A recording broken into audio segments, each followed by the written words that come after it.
আসসালামু আলাইকুম। ভিডিওটি সম্পূর্ণ দেখার অনুরোধ রইল। ধন্যবাদ। শবে বরাতের রাতে একত্রিত হয়ে রাতভর ইবাদত করা ও পরদিন রোজা রাখা কতটুকু শরীয়ত সম্মত? ভাইয়েরা আমার, শবে বরাত উপলক্ষে রাতভর একত্রিত হয়ে মসজিদে ইবাদত বন্দেগী করা কোনো হাদিস দ্বারা প্রমাণিত নয়।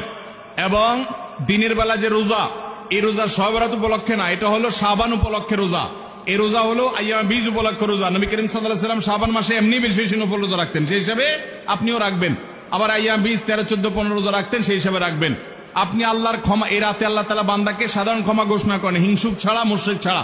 এই রাতের এই ফজিলত পাওয়ার জন্য আপনি চেষ্টা করলে সেটা ভালো, আল্লাহর কাছে ক্ষমা লাভের চেষ্টা করবেন, কিন্তু বেদাতি কোনো পন্থায় না। অনেকে বলে যে এত রাকাত নামাজ, অমুকটা অত সূরা এত রাকাতে পড়তে হবে, এগুলা মন গড়া কথাবার্তা, এগুলার কোনো ভিত্তি কোরআন হাদিসে নাই।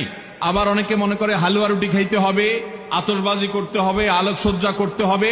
শবে বরাতকে কেন্দ্র করে যা হয় তার বেশিরভাগই বেদাত এবং ভুয়া, মন গড়া ভিত্তিহীন, এগুলার কোনো অস্তিত্ব কোরআন হাদিসে পাওয়া যায়। আল্লাহ আমাদের সবাইকে সুন্নাহ মেনে চলার তৌফিক দান করুন। আমরা সুন্নাহ মেনে চলবো। শাবান মাসের সবচেয়ে বড় আমল হলো নফল রোজা রাখা। বেশি বেশি রাখবো তো ইনশাআল্লাহ।